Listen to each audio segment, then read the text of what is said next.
আসসালামু আলাইকুম রহমতুল্লাহি ওবরাকাতুহ। সুপ্রিয় দর্শক শ্রোতা, যে মাটির উপরে দাঁড়িয়ে আমরা গর্ব করে থাকি, সেই মাটি যখন কেঁপে ওঠে তখন আমরা বুঝতে পারি আসলে মানুষ আমরা কতটা অসহায়। আমাদের শক্তি, আমাদের ক্ষমতা, আমাদের প্রযুক্তি কতটা অসহায়। তখন আমরা আল্লাহ তাআলাকে এমনভাবে ডাকতে থাকি, আল্লাহ তাআলার দিকে এমনভাবে মনোনিবেশ করি, আমাদের আর বুঝতে বাকি থাকে না আল্লাহ তাআলা ছাড়া আমাদের আর কোনো সাহায্যকারী নেই।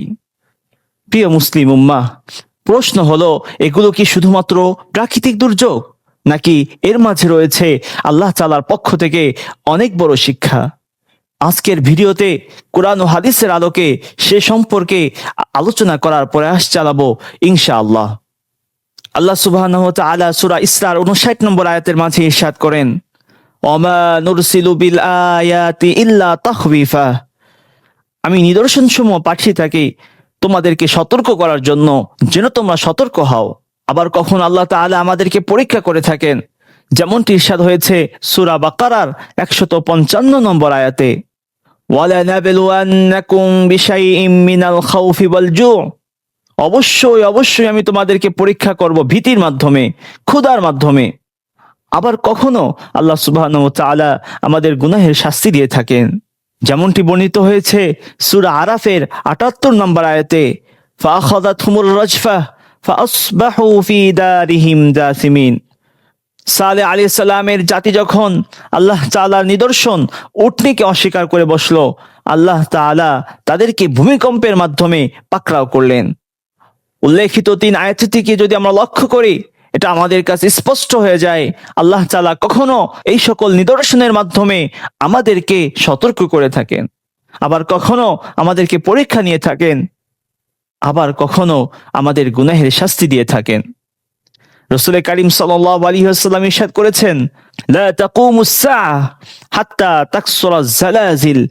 কিয়ামত ততক্ষণ পর্যন্ত সংগঠিত হবে না যতক্ষণ পর্যন্ত অধিক হারে ভূমিকম্প হবে। এই হাদিসের আলোকে বোঝা যায় বর্তমান যে অধিক হারে ভূমিকম্প হচ্ছে, এটা কিয়ামতের অন্যতম একটি আলামত। রাসূল কারীম সাল্লাল্লাহু আলাইহি ওয়াসাল্লাম অন্যত্র ইরশাদ করেছেন, ইদা যাহারাল মাআসি ফি উম্মতি। যখন আমার উম্মতের ভিতরে পাপাচার ছড়িয়ে পড়বে, আম্মাহুমুল্লাহু বিআযাবিন মিন ইনদিহি।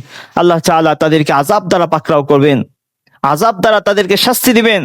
প্রিয় মুসলিম উম্মাহ, এখনো যদি আমরা সতর্ক না হই, এখনো যদি আমরা আমাদের গুনাহের থেকে ফিরে না আসি, গুনাহের জন্য আল্লাহ তাআলার কাছে খালেস দিলে তওবা না করি, তাহলে আল্লাহ তাআলা আমাদেরকে আমাদের শাস্তির কারণে যে কোনো সময় পাকড়াও করতে পারেন।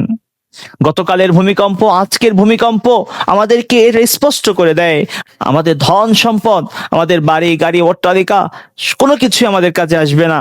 আমাদের একমাত্র কাজে আসবে আমাদের নেক আমল। সুতরাং আসুন আমরা আল্লাহ তাআলার কাছে আমাদের গুনাহের জন্য তওবা করি এবং এই রহমতের মাসে, বরকতপূর্ণ মাসে বেশি বেশি করে আমল করার চেষ্টা করি। এই মাসে আল্লাহ সুবহানাহু ওয়া তাআলা ওয়ালিল্লাহি তাকাও মিনান নার, অসংখ্য গুনাহগার বান্দাদেরকে মাফ করে দেন, আমাদেরকেও যেন সেই সকল ক্ষমাশীল বান্দাদের অন্তর্ভুক্ত করে নেন। আমিন ইয়া রাব্বাল আলামিন। আসসালামু আলাইকুম ওয়া রাহমাতুল্লাহি ওয়া বারাকাতুহু।